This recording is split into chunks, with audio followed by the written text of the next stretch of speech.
nation constituted in conflict with its own ideals would need to be reconstructed before it could be fully constructed. It would need to go to war with itself and win, then reconstruct itself differently. This is not rebuilding, but reconstructing to the core of governance, citizenship, history, infrastructure, and the distribution of land. Paradoxically, the people who did the constructing and must now do the reconstructing are likely to be the same. Laborers in one instance and authors in another. Designers of this nation and of themselves. And of themselves. The Black Reconstruction Collective commits itself to continuing this work of reconstruction in Black America and these United States. We take up the question of what architecture can be, not a tool for imperialism and subjugation, not a means for aggrandizing the self, but a vehicle for liberation and joy. The discipline of architecture has consistently and deliberately avoided participation in this endeavor, operating in complicity with repressive aspects of the current system. That ends now. We commit ourselves to annihilating the willful blinders that have enabled architecture to continue to profess its Eurocentrism as a virtue and claim apolitical ends. We reject the boundaries established by nation states. We reject the boundaries established by nation states, challenge the spatial manifestations of anti-Black racism, and encourage creative agency and liberatory practices. This collective portal unites activists, scholars, architects, artists, and organizers across time and space. With this commitment to Black freedom and futurity, we dedicate ourselves to doing the work of designing another world that is possible here, where we are, with and for us. Good evening, everyone. Students, faculty, staff, guests, and especially this evening's lecturers. My name is Mehrdad Hadigi. I'm the head of the Department of Architecture at Penn State. As we have all complained about a year of Zoom screens, tonight's lecture would probably not have been possible without Zoom.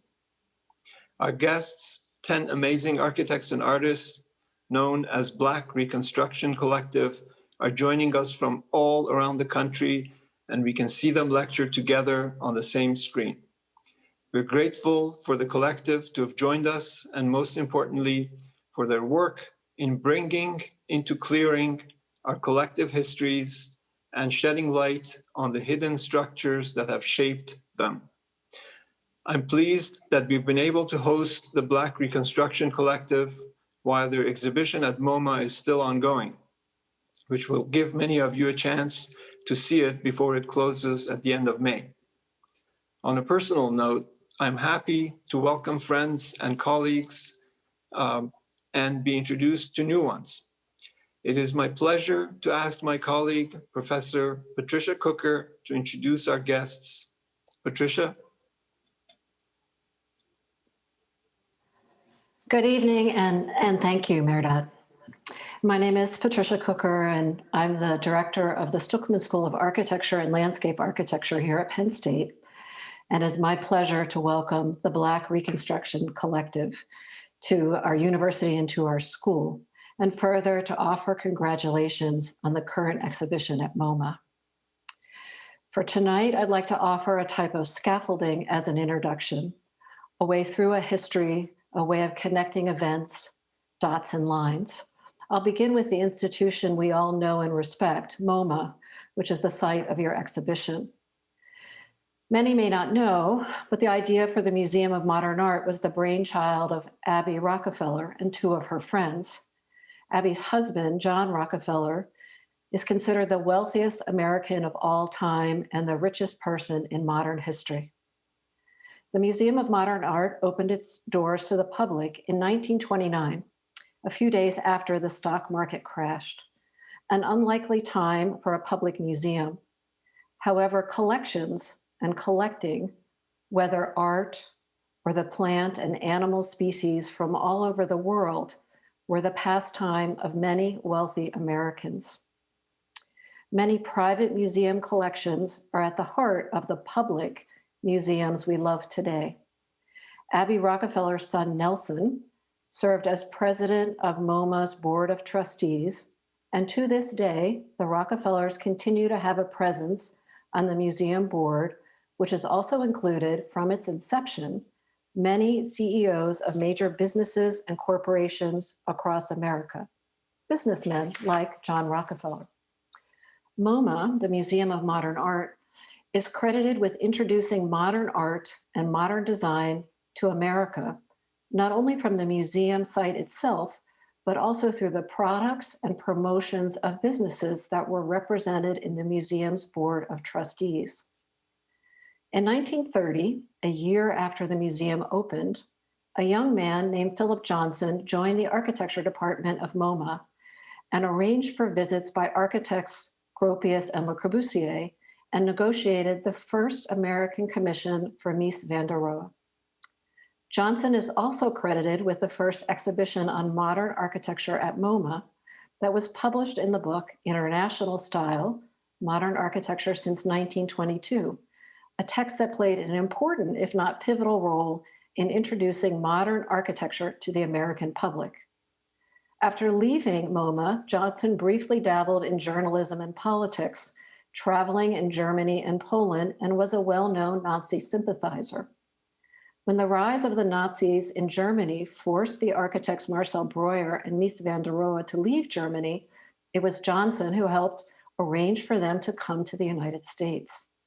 Soon after, Philip Johnson enrolled in the Harvard Graduate School of Design, where he studied architecture at the age of 41 with both Breuer and Gropius, central figures in European and American modern architecture, and an architecture that would also become modern American corporate architecture. So why is this so important, and why is it important for tonight? The Museum of Modern Art is often identified as one of the largest and most influential museums of modern art and design in the world. From its inception, MoMA focused on white European modern art, architecture, and design, and did not obtain art or design from African American artists until well into the new millennium, when 2 pieces were added to the museum's collection. It's a very large collection. Inviting the Black Reconstruction Collective to MoMA and commissioning new work by 10 Black artists and designers is a very big deal for the museum, for the public, the artists and designers. I would call it historic. In addition, as if by a turn of fate, the exhibition itself is housed in the MoMA galleries, bearing Philip Johnson's name. After visiting the exhibit, which is titled Reconstructions, Architecture and Blackness in America, Michael Kimmelman, art critic of the New York Times, described the work as mind-bending. And I imagine this is exactly the reaction the collective seeks from the viewers of their exhibition. The name Black Reconstruction Collective has a lot to tell us. Black Reconstruction is the title of an extended essay by author W.E.B. Du Bois, published in 1935. Du Bois is an African-American sociologist, activist, and founder of the NAACP. He was also the first African-American to earn a doctorate from Harvard University. The title of his essay is a little bit longer, so I'll give it to you.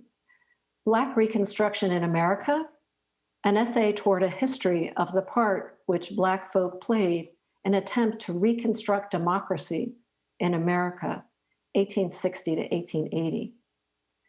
In this essay, Du Bois argued against the commonly held historical accounts of the failed Reconstruction period following the Civil War.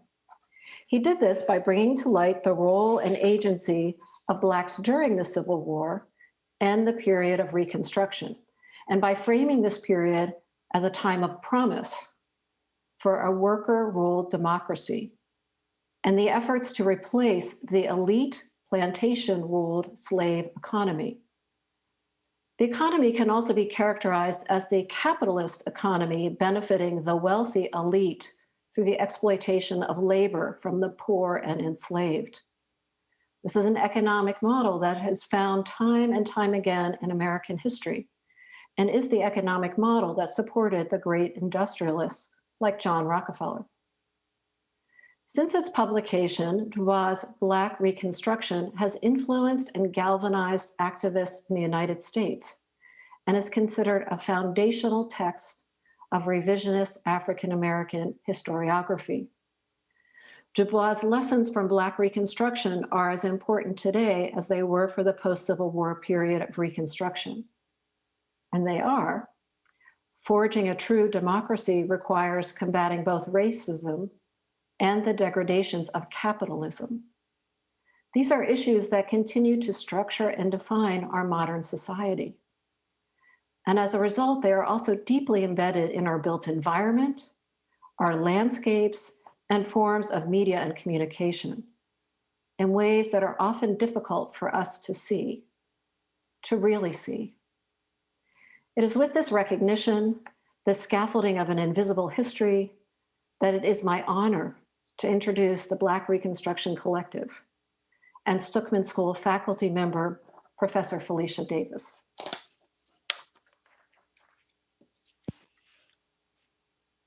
Thank you, Mehrdad, and thank you, Patricia, for those introductions. Good evening, everyone. I'm glad that you could be here with us tonight for a roundtable with the Black Reconstruction Collective on the theme of Black Joy. So the format for this event will be a little different to prior lectures in that I am going to kick off with some questions to the collective, and we'll then continue our discussion in open format with others from the group posing questions to the collective. So it's going to be a kind of back and forth conversation.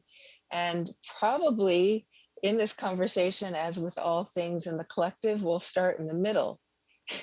So please be sure to ask us about the beginnings. We don't know about endings, but certainly, please feel free in the question and answer session, which will follow our kind of NOMAS question and answer. Please feel free to ask those questions. So I will kick off. After about 40 minutes or so, I will invite the Penn State NOMAS group to ask questions and discuss issues with the BRC, the Black Reconstruction Collective. This evening, we're very happy to have with us the Penn State NOMAS, who are represented ably by President Megan Davis. Where are you, Megan? There you are. Claudia Bose, Kristen Roy, Danielle Vickers, Alicia White, all in the Bachelor of Architecture classes 2021 through 2023. And then also Monique Dora. Where are you, Monique? Master of Architecture class of 21. So thank you, NOMAS, for joining us tonight. We appreciate your presence. So to start, Topher, maybe you can roll the video. I'm going to ask the first question here. So like I said, starting in the middle, what is Black joy, and how do we find joy in light of the pain and trauma of the past year? And I'm throwing that out for each of the members to answer. So guys, if you want to take that in turn, please go ahead.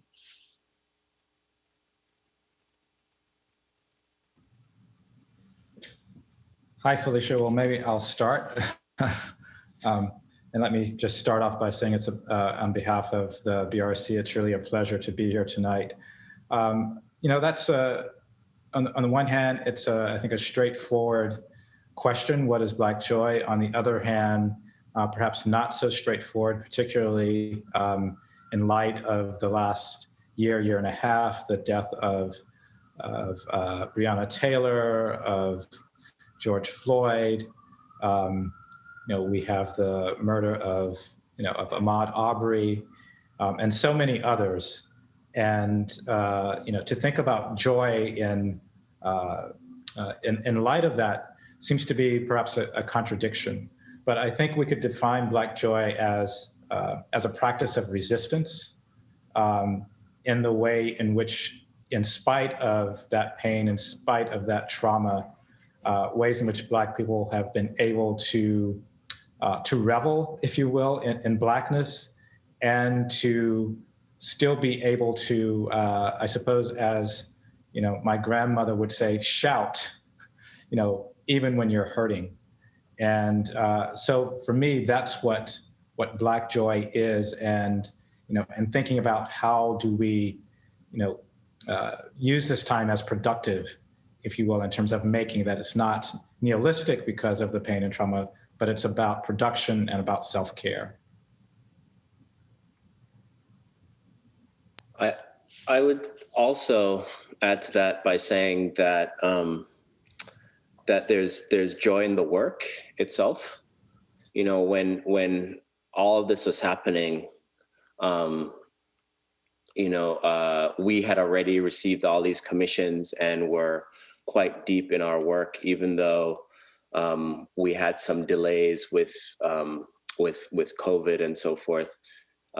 We were already very deep in the work of producing pieces for the exhibition, and we had already written all the pieces for the field guide, and doing this work, and we had to start to rethink some of the work or reframe it or think about how the work that we're doing is reflective of this moment in our country's history.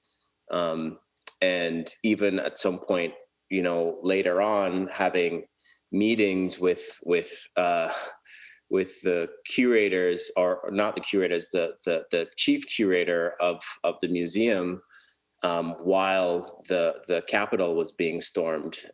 So there was all this stuff happening while we were still engrossed in our work. And for me, at least, the work itself is a channel of joy. And this is how Black people have been finding joy for almost forever, right? That we find joy in our labor, we find joy in our products that we create, we find joy in making something out of nothing. So as we look at the work in the gallery right now, I can't stop but think that this is what brings me the most joy right now out of this entire year of craziness. Right? Yeah, I would add, first of all, it's just great to be at Penn State virtually. Happy Valley. Hope you guys, everybody's doing well. But, I think we forget, our ancestors, basically they manifest joy right through their lives every day. And I think we forget when we look back and we see the conditions that our ancestors had to experience and withstand and still break out in song and dance, find those spaces, create a church, a place of religion in a wilderness. But this is our legacy. And I think these are the things that I think we all draw upon. And I think joy then is seen not as just happiness and just pleasure, right? It's something that comes out of the diaspora. It's something that we all can benefit from, something we can actually look back, and our ancestors have actually left a nice, I think, roadmap for us to actually deal with our trauma and our pain. I'd like to add that I think the way you just described it, Walter, like joy with trauma and pain kind of together. There are images that come to my mind from the time when we were putting the exhibitions together, and I see them in the work. And one image was of protesters, but then of protesters dancing, right? So they're, people who are protesting, but they're breaking out in song, they're breaking out in dance, and they're doing it as protest. But it is a joyful action. And when I think about that, I also think about like doing some of the drawings and parts of the work while protests were going on, and how, I felt like I was literally falling apart but trying to hold myself together to do this work, and how that kind of like very personal, I don't know, blood, tears, whatever, in my own experience is in the drawing, in the work itself, and just feeling like the work has to kind of get out to represent this idea of joy, this way that we have inherited from our ancestors, a very complex way of complex but joyful way of like making change in the world. Yeah, I'll just add to Yolanda's point by saying, I think being a Black person in this world means you have kind of a high resolution understanding of the world order, basically a world order that's built on, racial hierarchy and dispossession. And I think we can't do anything but keep imagining an alternative. And I think basically this idea of joy is a practice, and it has to be, because the only way to survive the current condition and the duress is by continuously imagining another world or a better condition for us. So I think that's why it's been incredibly generative to come together as a collective as well, because the collective, by definition, is pushing up against the alienation and the kind of division that is imposed by this world order. And I think that is the generosity in Blackness, whether it's on the continent or in the diaspora. There's always an attempt to come together and imagine an alternative. And I think this exhibition is really trying to imagine an alternative for the discipline of architecture, an alternative that is more generous, and an alternative that we can actually inhabit. I'd like to just, I think everyone said it very well. So coming on the tail end, I'm not sure if I'm going to be adding much or just, reaffirming what's been said. But, to Emanuel's point, Yolande and Walter, I think, it's kind of inextricably woven, right, into how we kind of operate and manifest and understand joy, just because, at least in terms of this era of the, Anthropocene, this has been our reality in so many ways, and so it's, even though this pandemic and / revolution has sort of created a feedback loop that makes the conditions under which we operate, in a sense, more visible to everyone else who doesn't operate within these conditions. For me, that's kind of what has happened so much more. But yeah, to continue to imagine, alternatives, and to continue to navigate, all of the sort of trauma and all of the kind of systemic forces that sort of define, in a sense, our existence, and continue to just imagine worlds. I think that really comes through not only in the work in the exhibit, but in the fact that solutions, quote unquote, are not being provided, right? Within this work. That is the celebration. That is the joy. I would not say to kind of, circumvent responsibility, but just the idea that we are not going to provide solutions for, something that has been shaped around us, is a way I think we collectively, incidentally, all, for our divergent projects and paths. One thing we did not do was, sit down and create YMCAs and, health clinics and, kind of attempts in the most direct understanding of the practice of architecture, through this work. So I think you see a lot of joy and a lot of joyfulness within this work in that sense and in that regard. I'll take the baton from you, Late. because I think when you spoke about we're not trying to provide solutions, that was always my goal. And I always found joy in the fact that I don't have to solve a problem that wasn't mine to begin with. And so the things that I particularly found exciting and that provided me delight was when we were at the show the first day it opened, and Lake and I walked in together. And to see the amount of people that look like us that were so thrilled to see the work. Like if I were an emotional person, it'd bring tears to my eyes. Like I'm not emotional, like I'm not a crier. But if I were, I would have, because that's how many people that were present within the space and were just in a sense of wonder and amazement because they hadn't seen work at that scale that represented them. And that's everything from Black feminism to the history of cities, to the kitchen, to the Black Panthers. Like everything you can imagine as Blackness is in that show.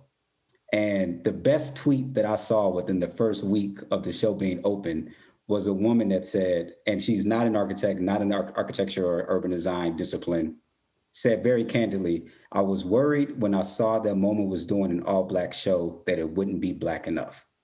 I walked in and I was blown away because not only is it Black, it's super Black. And she had images of curling irons and stuff that are present within the show, which let me know that we did what we were supposed to do. Like we put on for the culture the way we were supposed to.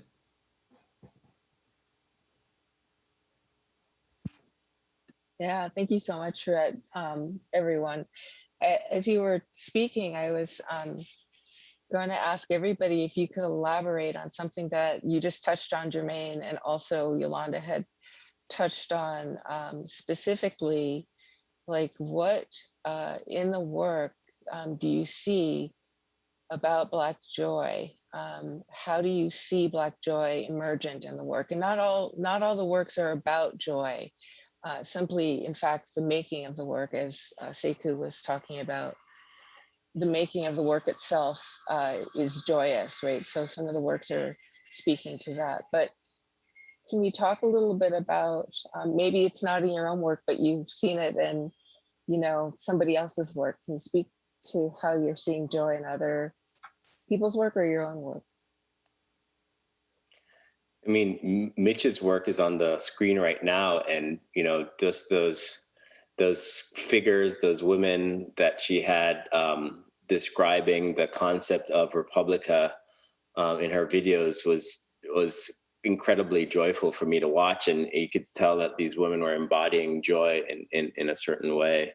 And Lake's project that we're seeing on the screen right now has this really amazing dystopian or maybe it's utopian view of a secluded, cordoned off Crown Heights, but there's this joy in the fact that they have created this collective society and with all these different tokens and exchanges. In my own work that you're seeing here, the joy was like, the idea of joy was really being as loud and as open and as Black as you want it to be, right in the center of a housing project, in the public spaces that are usually the places that are restricted, the places that have all the rules, that you're not supposed to walk on the lawn, you're not supposed to be out there after a certain period of time, but all of the imagery and the spaces and the people that I put in all of these images were all about, how are we going to occupy the space in the most joyful way, doing exactly what we wanted without any, asking anybody's permission. So these are just a few things that I'm seeing in the work myself. I'll speak to a couple projects, not my own, that I think. But yours is on screen, G. I've seen my own work. I don't need to talk about my own work. What's more important to talk about are three projects that I had heard about, because people don't know, we didn't know what each other were making, right? So let me make that clear. At no point did anyone know what the other participant was making throughout the show. So we were kind of just in our own little bubbles. So we knew that Felecia was making some sort of object that was hanging from the ceiling. We had no idea what it was going to look like. But to walk into the gallery and see the scale at which she created this absolutely beautiful textile, like I was absolutely blown away. It is the first thing you see when you walk in, and it's worth it, like totally worth it. Then to walk to Emanuel's piece and see the Waffle House sign that's lit on the wall, like if you don't understand Atlanta or hip hop culture, you don't get the Waffle House. But if you do, you get the Waffle House. And then to see that position against bricks, which I'll just leave it at that line with bricks, again, awesome. Then to find out that Walter Hood's nephew is a hip hop star that I've been listening to since I was in high school. And he literally did the auditory narration for his piece. I was absolutely blown away by everything I saw inside of the show. So all those things were so exciting to me to see there physically. And that's just a small sampling of the items that caught my eye within the show. I think that's well said, man. I mean, the joy is, man, just seeing 10 amazing exhibits that do not look alike, that does not look like, speak to architecture the way we normally see it. That's joyous to me. I don't think I've ever seen that. I don't think I've ever seen a collective of designers who look alike, that have the freedom to actually make things. And to me, that's a joy for me to actually, I haven't seen it yet, but I see it virtually, but it's a joy just to know that we had that ability to work in those ways. And as Germane was saying, also the unknown. I mean, there's something really joyous about not knowing, right? And not having to put something out and say, this is what I'm doing. That idea that we have that freedom, to me, it's very joyous. And it's still, I mean, I still feel that joy today, and I'm hoping it will last until I get to New York. I see joy in the like the celebration and exuberance of the work. Like just, I haven't seen it in person, but just from the images that I have seen, the videos, photos, I'm speaking to what Walter was saying about how there are 10 unique voices, 10 unique visions, but all very exuberantly explored. I don't know, it's really inspiring to me to see that, like the color, the texture. You know, there's so many different media that are explored in the show. So many different media through which the, you know, Blackness is looked at in the show. And I think that's really, really incredible. And then also there's a kind of strength, you know, part of joy is there's the kind of, you know, exuberance or jubilation, but there's also the idea of strength in it. And that really comes forward in the show, like just such power and grace, I think. And I think it's really amazing. It's amazing to have taken part in it, and just amazing the views that I've seen. Yeah, I will just add, because I've been thinking a lot about Arthur Jeyifous' work for several months now.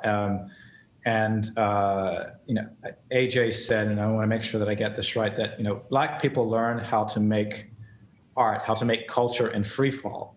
You know, so this is really nothing new. That the work that you're seeing, in that Black people have always known how to be culturally productive and how to make this work in free fall. But what is new, and I suppose what gives it this power, as Yolande is saying, is seeing this, let's say, concentrated, you know, in this particular moment, in this particular space, but also seeing this within the context of architecture and design, which we have not seen, you know, at this scale before. And so that gives it this extra, you know, this extra power, and makes it super provocative and just kind of, you know, super bad, if you will. I mean, it's really just badass.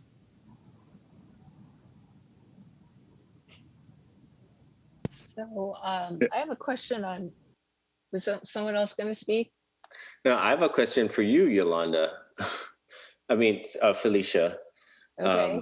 I was going to talk about newness, but why don't you go ahead? Well, I had a question for you. I know you haven't seen your piece in the space, but I wanted you to talk about the joy of seeing, the size of that piece in that space and how much it commands.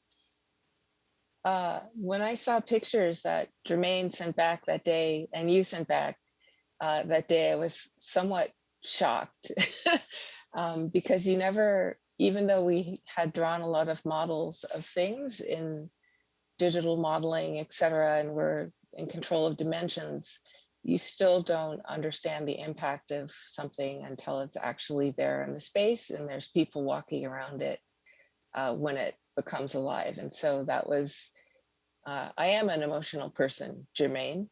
So I really appreciated your pictures. And I think for me, that was a moment of joy. And I felt the piece was an explosion of joy and was doing some things that I expected and other things that I had not expected at all. So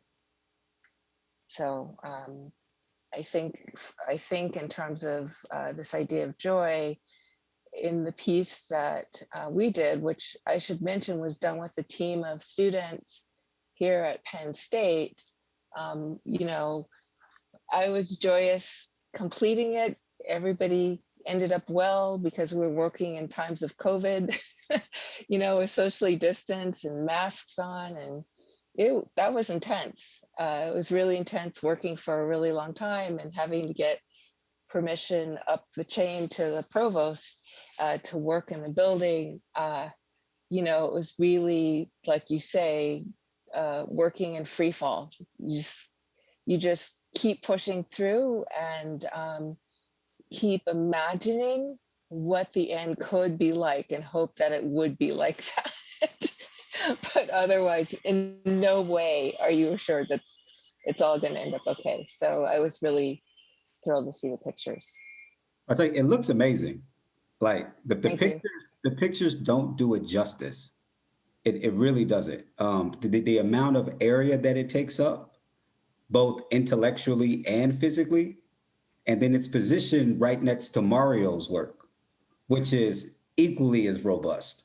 And I think the two pieces side by side frame a much larger conversation about resistance.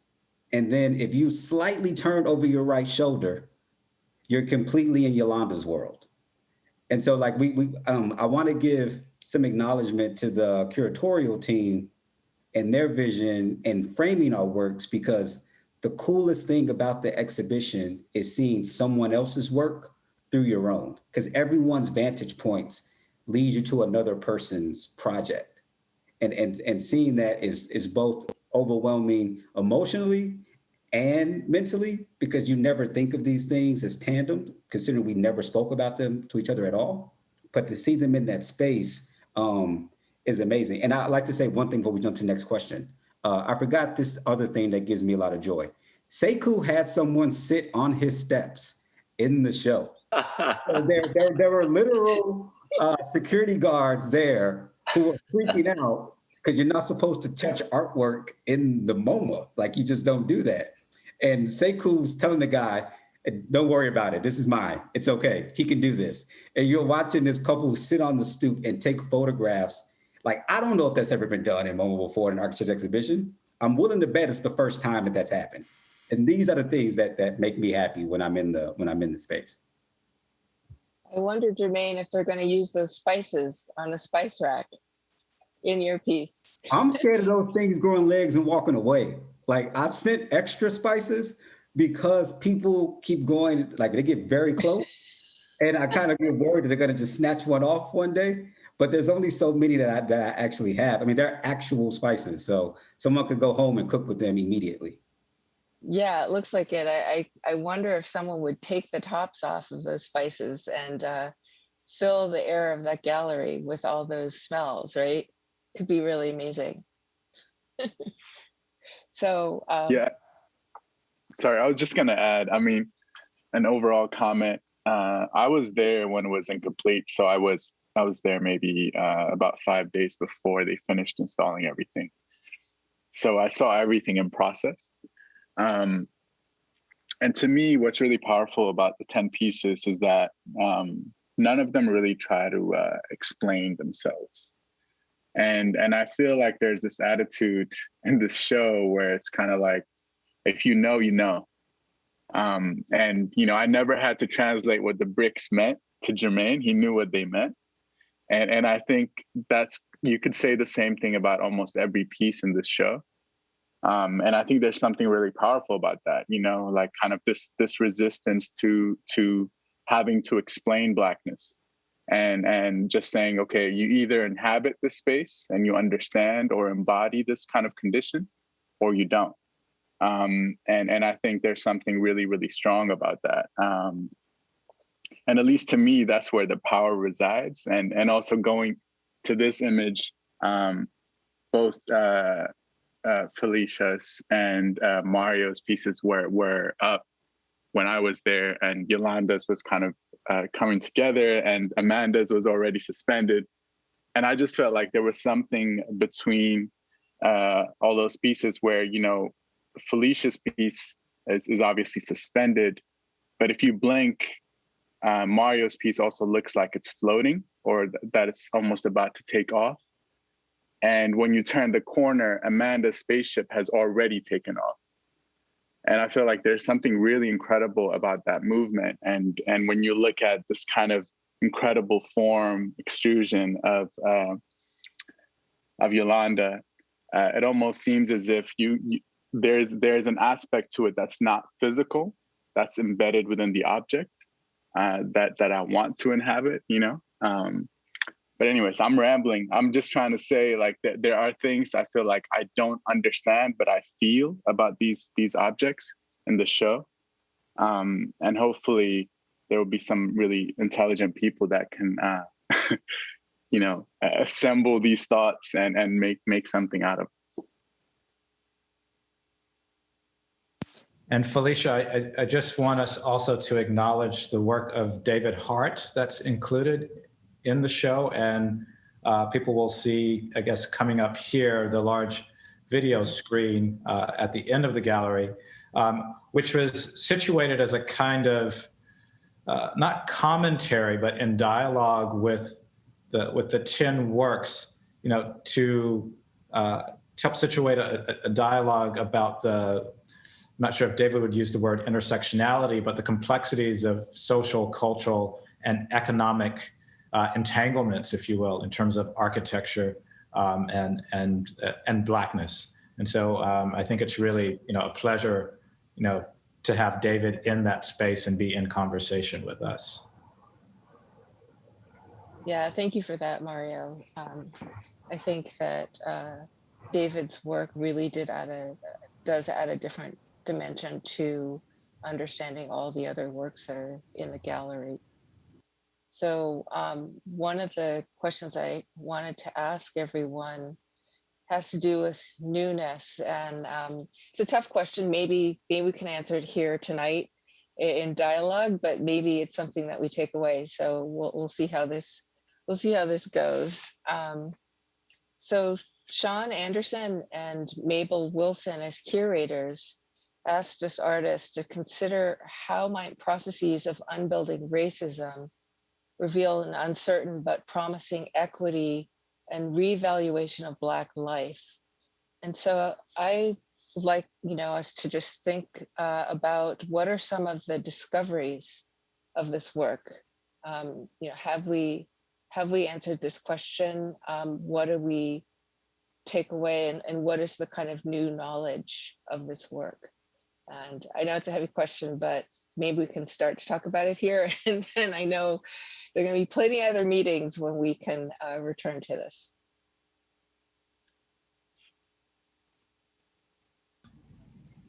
Well, I think it's perhaps not new for us, and I won't speak too much because I'm really interested to hear what everyone else has to say. But I think for the audience, I think it's new in that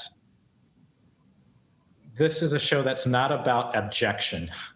This is not about pathologies. This is not a show that's about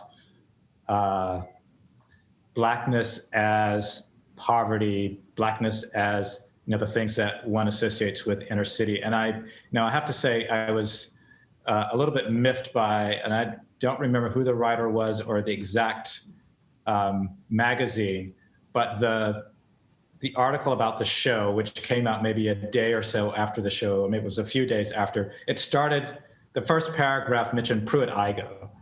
And I was just like, why is it that, in speaking about this show, one has to bring up a kind of trope, if you will, about architecture and Blackness? Because I think that is something that we're, at least I will speak for myself, that we're not interested in reproducing. The show is not about reproducing those old tropes, if you will, but actually exposing, if you will, I think for the audience, something which is new, but perhaps which is not new to us, because we have always known, this way of thinking about what it means to be Black, or to think sort of spatially, to think Black as spatial. Yeah, I'd like to add to that. And I think it goes back to what Emanuel was saying about resisting legibility in the work, right? Coming from, practicing architecture, being in a studio environment, which I haven't been in, 20 years as a student, and discussing, and producing narratives that are kind of specific to your own personal narrative that you inherently kind of understand, but your critics do not. And so they either try and kind of diminish the direction you're taking, or they search for the nearest sort of Western anecdote that they can recognize in your work in order to identify with what you're doing, right? The newness of this show is that there's no easy entrance into any of these kind of projects. And so, one cannot outright dismiss the work for lack of solutions or buildings or whatever without really exposing a kind of weakness on their part, right?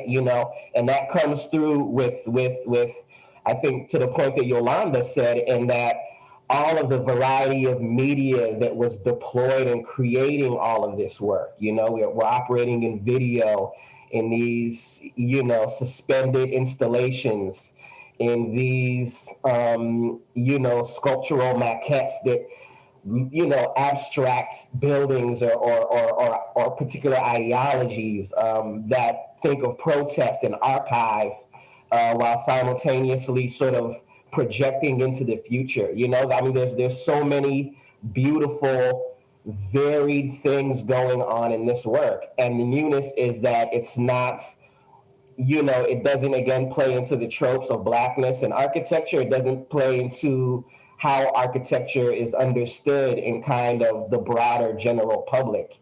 You really have to sit with each of these projects, You really have to think about, what is happening in each of these works. And I think, again, the fact that, you have 10 vastly different approaches, but with many sort of overlaps, common threads being explored, but through different materials, through different narratives. Again, I was there for the opening, but I spent a lot of time, just, schmoozing and talking to folks. So I got to go back and really take it in, but just personal observations of looking at, seeing how Mitch is situated next to me and being like, oh, wow, we're both kind of creating a sort of, these liberated Marinage communities in our work. And we just took a very different way of looking at it. And we're both very sci-fi, but a very different way of imagining a sci-fi aesthetic, of these, self-sustaining communities. So, I mean, there's a lot to take in, and there's no easy relying on kind of, the Western pedagogy or perception of what an architectural exhibit would look like. And I think that is It shouldn't be, but it's incredibly radical. But it shouldn't be. And it shouldn't be because this is the first show of its kind in 17 years, you know what I mean? At a major institution in this country's history, as far as we understand. And that's, ridiculous to think about. But, I think that really comes out in again, all of the different projects and our approach to it.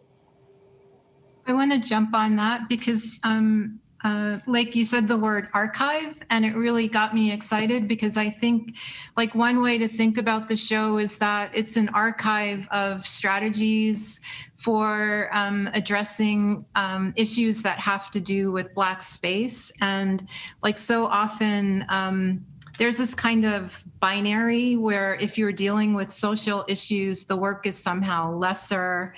It's not, it's not high whatever. It's not high architecture with a capital A. It's not high art. But then like this show shows you both together. It's like not either or, it's and. And so in that way, you can look at each of the projects and just come away with these different strategies for, and this is where it's new, like it joins them together, the social and the formal, the experimental and like a social issue. And then you come away with strategies, like students could come away with strategies for how to address this in their own work, how to address this as a practice. And that's where it's new. Because if we think about when we were in school, we didn't have a toolkit to do that. And even in some ways coming into the show, we might not have had a toolkit to do that, but we had the space and in a way the forced luxury from being included to really explore these ideas and try to do them justice. I mean, in a way, it is a Black liberation, right? I mean, it's a liberation, which is really interesting. The detritus of the show is for you young'uns here. You have something now to turn to when that professor goes, well, I don't get it. Because I love that leap that, I can remember in school, when you put something up, people trying to find that thing, and it was always the wrong thing. It was always the wrong thing that they wanted to talk about. And so I do think this notion of being liberated, right, from that framework or having to provide answers for your work. I don't know who said it, but this notion that you have to explain where the ideas came from. I mean, come on. I mean, is that a privilege or not? And so I do think this is the place of liberation. And now that we have Amanda on, the great liberator. Hey, Amanda. I just think that this should just be the beginning. Hopefully it's the beginning, right, of the liberation. Yeah, and I'll just add to that. I mean, I think what's new about the show is that every one of us want the other 9 people to win. I mean, it's just not a competition. Like, I think from the beginning, it was a situation where we just wanted it to be a dope show. And, even informally, when we're texting with each other or chatting with each other, we just wanted to make sure that everyone is producing the type of work that they really believe in. Yeah, I definitely felt that all the way throughout, Emanuel. I felt like we were pushing each other. Even though, as Germane said, we didn't really know exactly what everybody was doing. But when we had the first meeting with MoMA in New York and then the second meeting showing our work, we were really looking at what everyone was doing and rethinking about our own work, reframing what we were thinking about, and then pushing, helping to support and push the ideas of everyone else. And I know for a fact, speaking of Amanda, like I couldn't do, my work would not be nearly as challenged as I made it, had Amanda not been in my ear the whole time, just really talking about, a point of reflection and feedback on all the things that I was thinking about within the work itself. And I remember this moment when she called it nice. And I was like, oh no, it's nice. It can't be nice. We got to change that. That's just bullshit. We can't have nice work in the show. So, that was new, I guess, in a sense, it's new to think about 10 people separately being chose to be put in a show and have them work together in back channels, right? So before we jump to a different topic, I think it's best that we give you all a bit more understanding of how this entire thing came to be. And there would be no exhibition without the amazing advisory board that was put together to help provoke us mentally and emotionally, and to really think beyond the scope of capital A architecture, but to think about space. And many people from many different disciplines inhabit space and utilize space. And so we had an amazing amount of individuals who I can't name them all, but off the top of my head, Michelle Wilkerson and Jennifer Newsom and Adrienne Brown and Justin Garrett Moore. And I mean, there's just so many people that comprise of this amazing board of intellectuals that provided the prompt for us to create the work that we created. And I don't know if that's ever been done in one of the current series for MoMA, but I'm so happy and so privileged to have that be our experience for our show, because I don't think the work that we created would have happened without those type of individuals coming together to create the prompt. Yeah, thank you so much for that, Germane. Absolutely right. We are going to now ask the NOMAS representatives, if you'd like to ask your questions, please feel free. And then after you guys have done, we can take some questions that I see queuing up in the chat. So I just wanted to start off and say thank you to the Black Reconstructive Collective on behalf of our NOMAS chapter for coming to Penn State. So our first question is, how can the built environment begin to affect social change?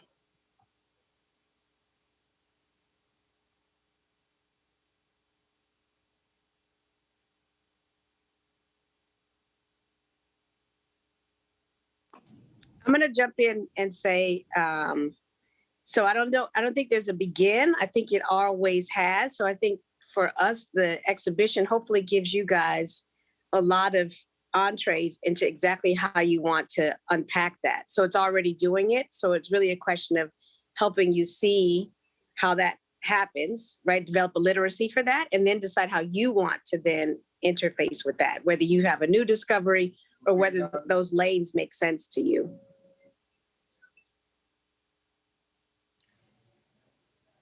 I think that's a really beautiful point, and it kind of speaks back to something that Germane said earlier, where he said the curator of the exhibition had like all of these different stories kind of pointing to each other.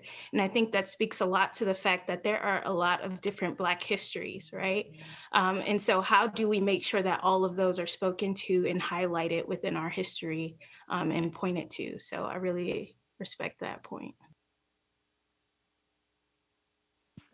Yeah, I think it's an interesting question. It's a great question because just picking up on something you're saying, Monique, that the idea of a kind of environment is also more than what you see. It's more than the bricks and the concrete and the columns and the stairs and all these things, right? It's also the stories and the kind of motion of life that accretes in and around and is shaped by these places. And so there's a kind of dialogue or back and forth exchange rather between people and the place where they are. It's not a kind of one-way thing. So I think that when it comes to African American history, like you're saying, Monique, I think that the story and the stories of life in these places is super important. I think it's something to take away to all places, actually. It's something that can benefit all of architecture is to also include these other things that maybe aren't seen or manifested as physical things, but are absolutely present. Yeah, I think, just from the notion that the built environment is just social. I mean, it's actually creating space for people. So by default, it's social. But I think one of the bigger things though is we're taught, in the academy to treat brown and black people as a monolith, right? They belong in social housing, right? They have to have these kinds of things, but we're treated as a monolith. And I think if each person of color actually thought about who they were, just like the 10 of us, I mean, we're so different, but we need that space to be different, right? To be able to practice that way, but there's a lot of pressure on you to actually conform in that way. And I go back to this notion of being liberated to a certain degree. I think this is up to us to a certain degree to not let society, right, put us in this monolithic, right, sort of area where they treat us all the same. And I was talking to someone about the semiotic. When you hear about one of us being murdered, you hear the description, and the description is always the same of that environment. Or they came out of the liquor store. They were walking down the middle of the street. There were no sidewalks. So in people's mind, they're already seeing us in this space, right? And I think we have to break that and begin to show how we exist in these other places that are powerful. And I think that's our job to a certain degree, because no one else is going to do it for us as we know, right? We had 100 years for people trying to do that for us, and we know what we got. We were treated as a monolith. You stay over here. And so now we have to sort of go back and deconstruct all of those things that, people have told us that we can't live in these kinds of places, right? And so we have to reimagine that. Yeah, I think it's also a question of, perhaps not so much a question of values, but a question of undoing the pedagogy and undoing what we're taught in the academy, as Walter was saying, because also so much of what historically Black and people of color have made or constructed has been considered vernacular. And so not capital A architecture or not landscape design, but somehow this is vernacular and is of less value. And so I think if we reframe that to think about the spatial value, the social value, then that is a way of undoing and then re-scripting a way in which, let's say, that the built environment can be rethought and recast. I also think that, like in terms of history, the way that in architecture, everything is about objects. And because of a lack of value, objects weren't valued. Objects that African Americans made were not valued. They weren't saved.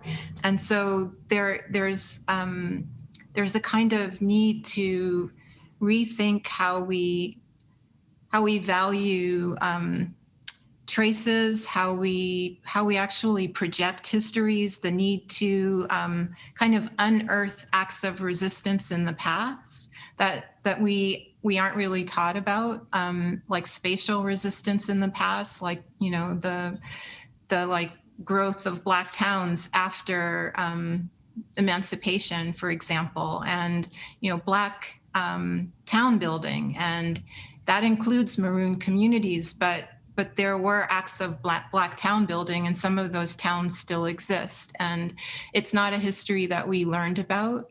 Even the history of in slavery, of like the skills of the slaves being something that made them valuable, but then how those skills, their labor, were things that they had when they were free. And so building these towns, there's a story about Hampton University. One of the towns that was built was built so well that, well, first of all, the people were kicked out of it because like white soldiers wanted to inhabit it, but eventually it became Hampton University, like the site of Hampton University. So the the manner of construction was so durable and so much a model of what construction should be that the town was founded and the university was founded on the town.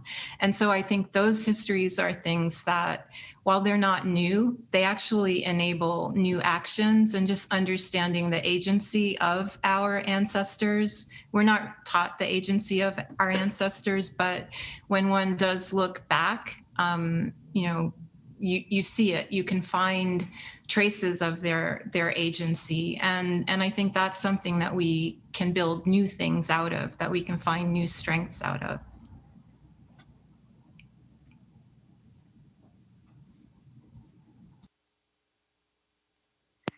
I completely agree with that. And I think Mario spoke about this a bit earlier, and you guys also touched on it. It's just that oftentimes when people frame conversations surrounding majority Black communities, there's this focus on disenfranchisement and Black struggle. And so I've been really interested in how Black architects can really intervene to change the narrative and really highlight the Black joy present within our communities.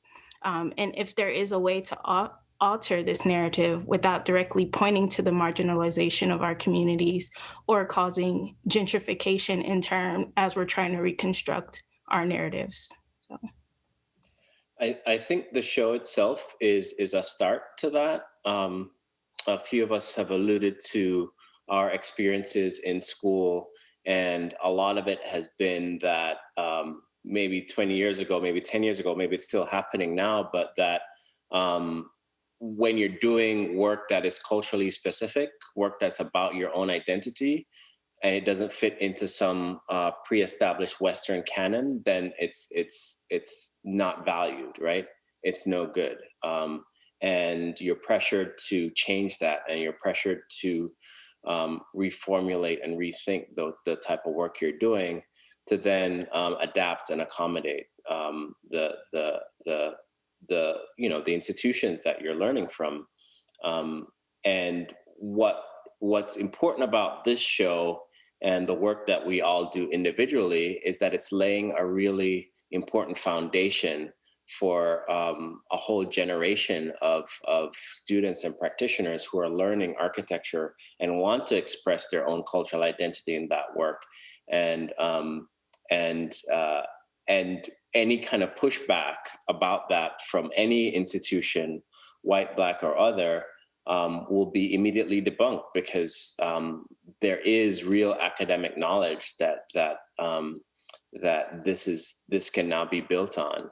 And so we don't have to be relegated to those marginal spaces. We don't have to do Black work that's about housing projects, or that it's about blight in depressed parts of cities. We can do work that's about liberation. It's not about suffering. It's not about what we lack. It's about what we have and where we really want to go.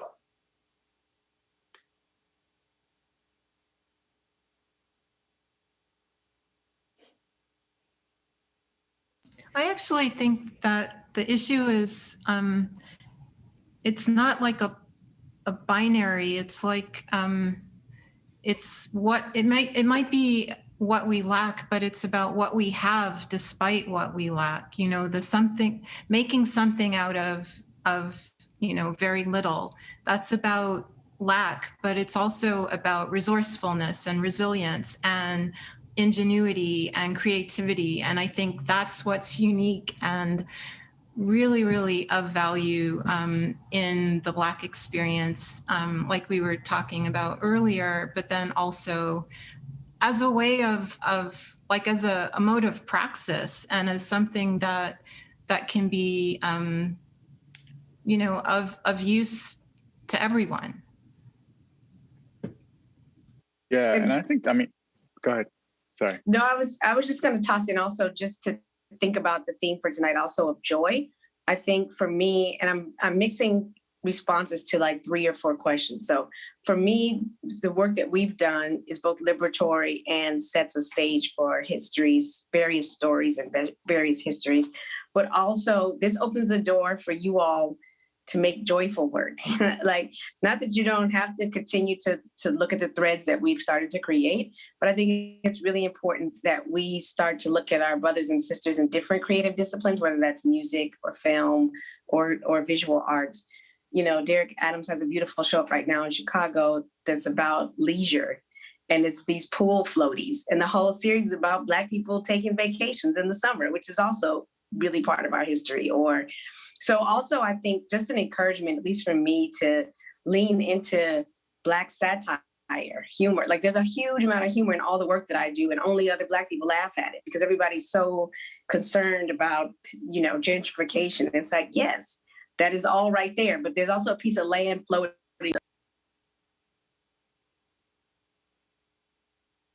Ooh, she exploded. Just like poof, gone. That's so bad. In the spaceship. She'll return and continue. Yes, she's on her way to free Black space.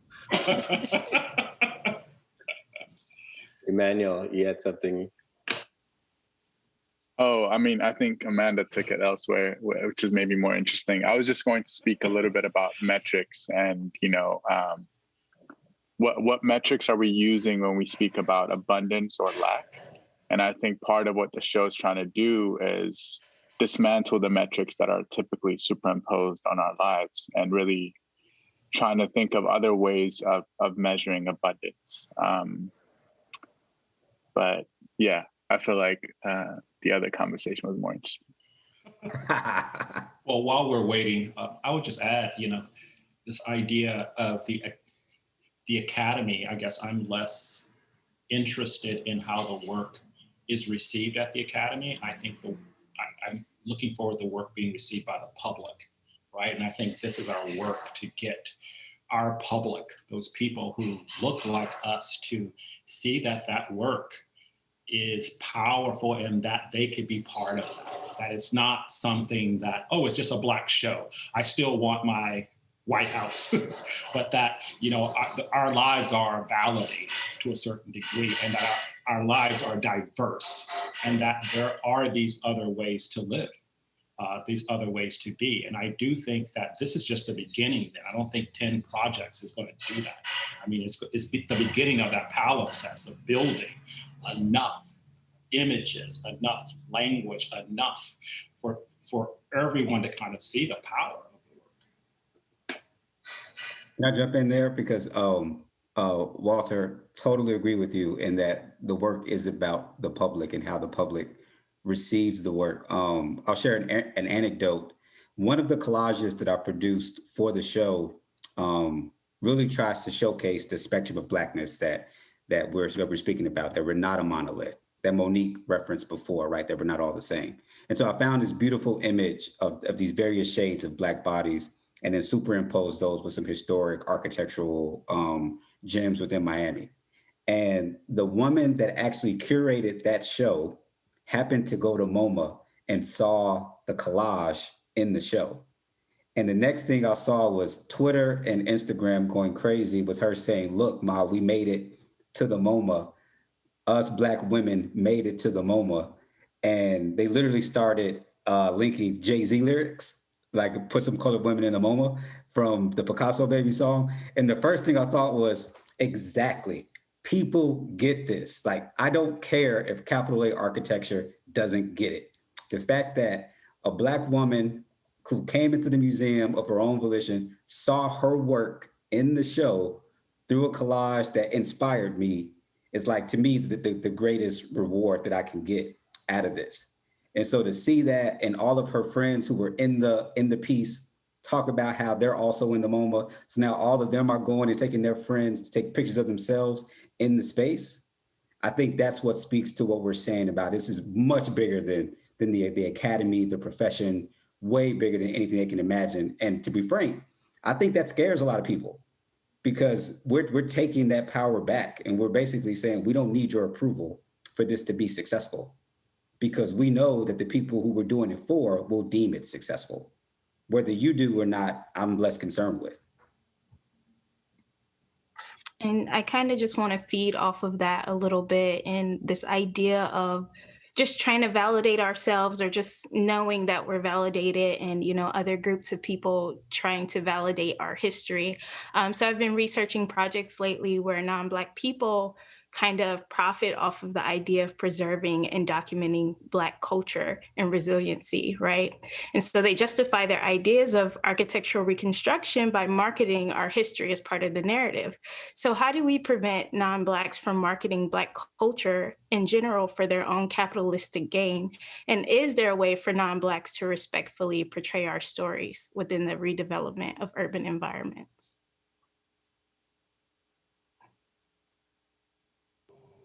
I would say, oh, sorry.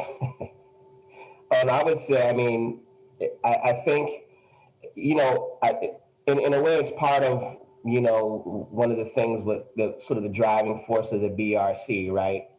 And mentioning earlier that this is the first exhibit in 17 years of its kind.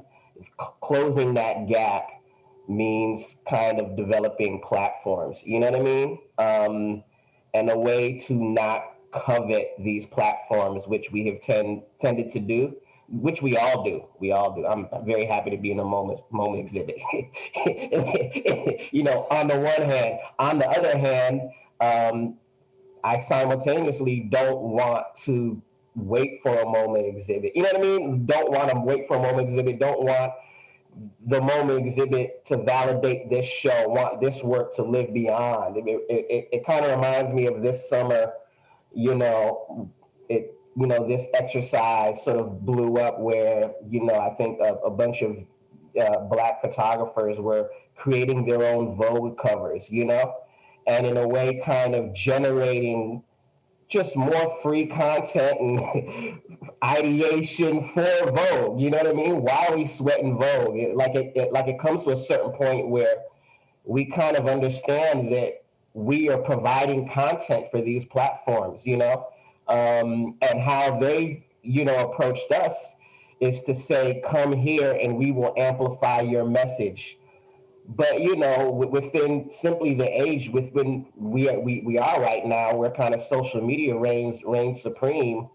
At the most immediate level, we have access to our own platform to really, you know what I mean? So it's again, that sense of creating our own sort of platform where we don't need validation, A, from the institution, and then B, we don't need, a write-up in Art Forum or, and any one of these other magazines, right? We can really be, you know what I mean?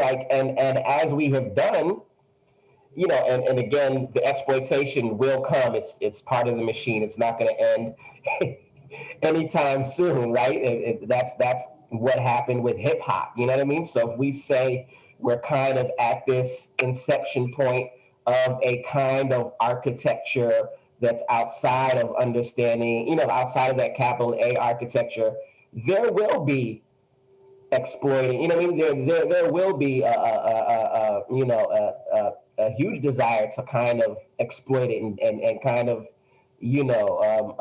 be a part of this journey, right? From this point on, if we see this show as something that's going to then reverberate out and continue to reverberate, there will be a lot of, various publications and institutions, saying, hey, put this here, put this there. So we have to, we have to kind of be aware of the power we have as our own voice and our own platform, and really value that and kind of project that so much more.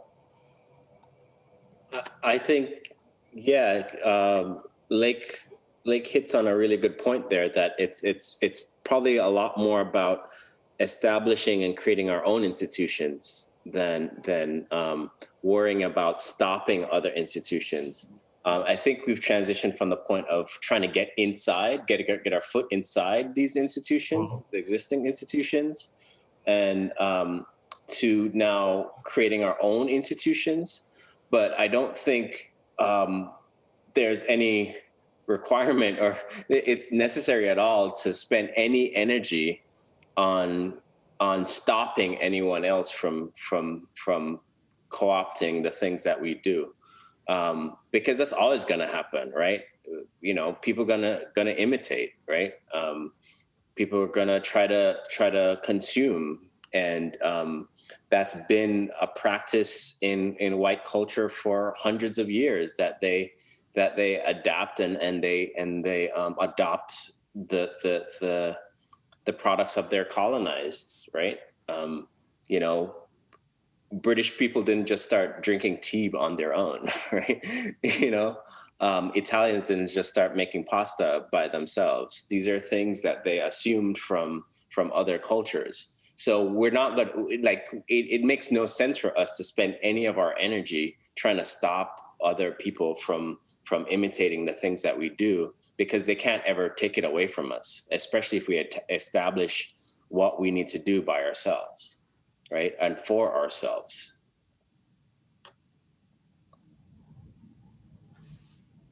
With that, we are at almost 7:30. It would be great if we could take some questions from the audience, or quite a full chat box here if anyone wants to go through them and start looking through some of these. Let's see.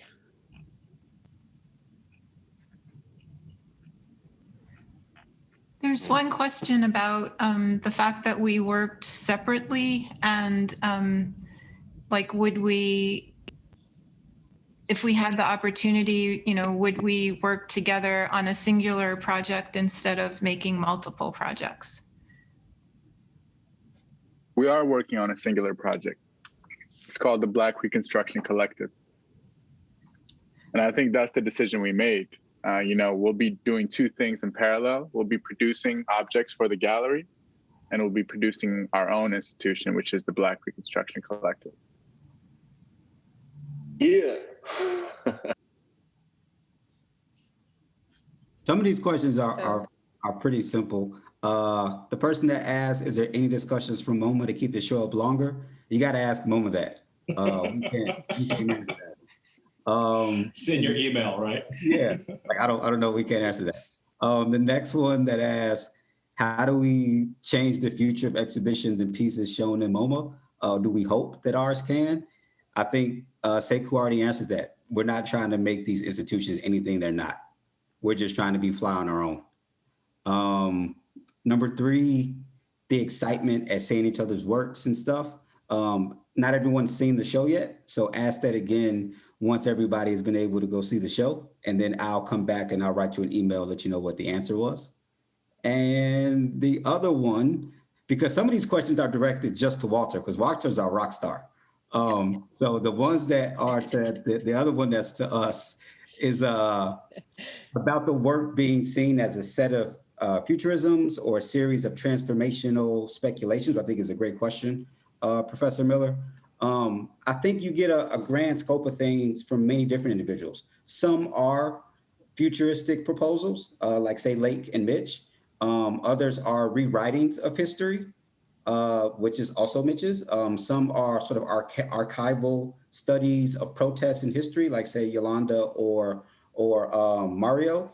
And then there's some that are just, hey, we're Black and these are the things we do in space, and come hang out with us within these spaces, which is like a Amanda or myself, right? So I think you have a massive collection. And we already told you about Sekou having people sit on his steps in the show. I don't think that's any transformational speculation beyond this is what we do as Black people and this is what we do in space. If you would like to see some of those actions, come to the third floor of the MoMA and you'll see those things within the gallery.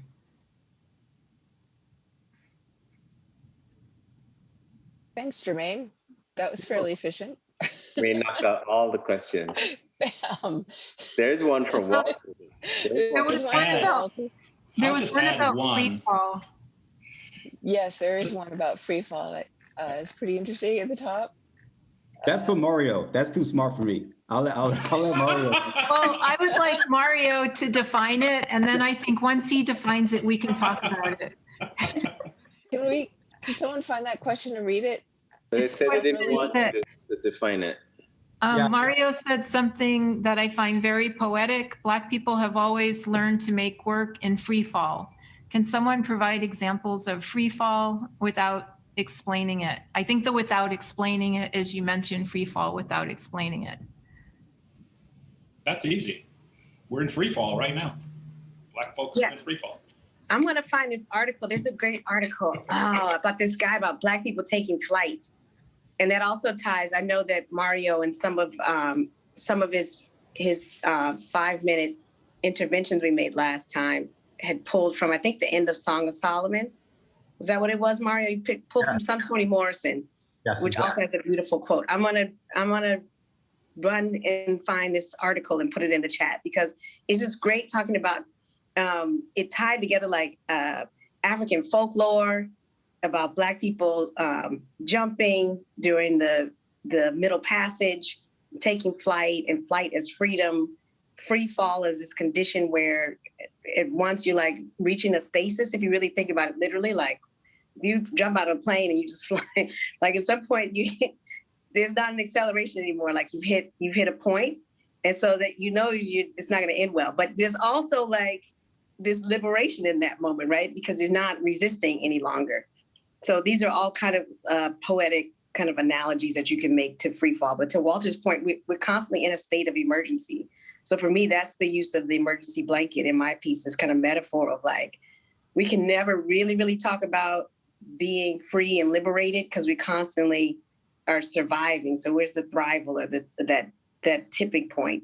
So for me, the free fall is this beautiful metaphor of like, when you're not worried because there is no parachute, then you just do whatever you want. Because why are you worried about what happens? You already kind of know. But I'm gonna go for a second offline and find this article for you all, because I think it also can tie together a lot of this.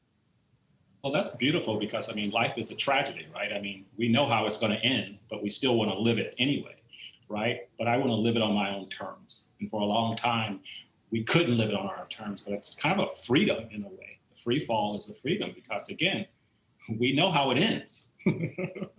Everybody ends the same way. It's like what you do in that space in between. And I think we have to be willing, like, to let go. And because we're all going to splat and be mulch at some point. Right? Yeah, and let me just clarify that was not originally from me. That's originally from Arthur Chaffer.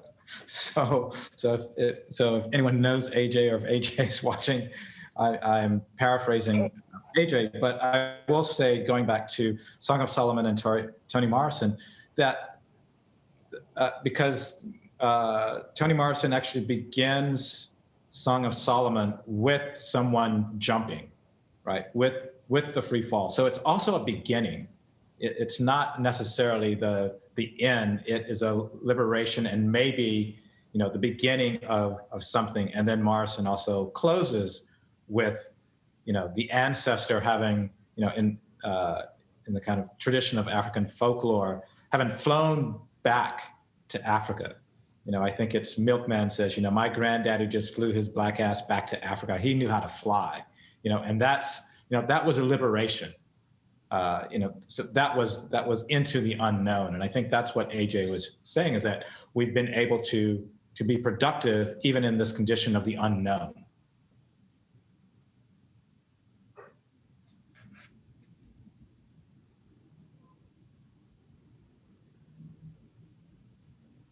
Yeah, and I see 2 more questions for Walter.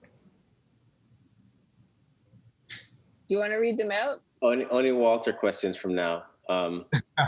Question for Professor Hood.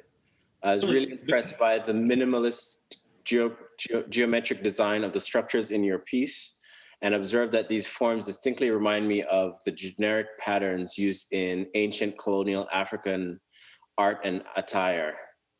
I also have seen the same base geometric patterns being repurposed in other prominent minimalist African-American artists' work, like Retna and Lena Iris Victor. Aside from the mentioned inspiration from the Black Panthers and their goals, I can't help but wonder if it were your intention to also draw from these significant primeval patterns, and if so, do you see this as or anticipate the birth of a novel Neo-African architectural / art style? Well, first, it's not the birth of a style. It's not. It's not the birth of a style. In a way, all of those origins is kind of the root of Western architecture. When you kind of think about it, these are all the things that were taken. And it's interesting, as we were working through the work, we wanted to make totems. We were thinking of these as totems, actually, in a way. And so we were really interested in the kind of spatial forms that were colliding together. So a lot of things that you normally think about, like balance and symmetry and all of these things, we kind of just threw out and really let things actually kind of work against each other to get to a place where the totem was actually doing most of the work, meaning that it was creating this kind of deconstructed space, but it was also very legible, some of those sort of formal ideas. There was another question earlier, though, and I think I'm getting it correct, but I just want to put a question out there, is like, can white people live in Black space? Right, this is a big question, right? Well, we've been living in white space for forever. I know, but what is their problem? I mean, why can't they live in Black space? Well, I mean, this notion that, right? I mean, there's a difference between the two. Sorry, that's funny, because one of the ideas I had for my project was that, and if you look really closely, there are these white figures inside some of the buildings, and they're almost ghosted. They're really hard to see. But this idea that the ultimate way to stop gentrification is to have Black people take over the public space in between the buildings, So these are conceived of as new, prototypical, really bad design buildings. We're trying to design them without designing them. Like, what is the kind of lowest common denominator housing project that we can then subtract from and reproduce some of these leftover pieces of history to create a new public realm. And then we reimagine that this public realm is taken over by Blackness, just like unapologetic, raw Blackness all over the place. And then these little gentrification towers are now traps, right? They're now prisons for whiteness, because they're not able to come out to the ground level and participate in the barbecues or the card games on the street. So yeah. So maybe white people can't exist in Black space, or maybe they can, but that's a gentrification question for me, for sure. I think that, if I can interject, brings up a good point about how do we define Black space, right? Because like back in the day with restrictive covenants and things, if like a Black person moved into your neighborhood, it was then classified as Black. And so like, how are non-Blacks classifying Black space? And maybe there's like a misunderstanding for what that is. And, it's misrepresentation versus like how we define and perceive Black space. So maybe if they understood it more, then they would be able to decide or think about, okay, how can I see myself interacting and, becoming a part of this space? Personally, I hope we never define Black space, and that it is open perennially, forever, and that it allows for all sorts of freedoms. So I am so sorry to have to wrap this conversation up. It has been really a pleasure talking and listening with everyone. And I'd like to thank the NOMAS students for joining us today for this fantastic conversation, and also all of the BRC for joining us, and Mehrdad and all the staff at WPSU and Penn State.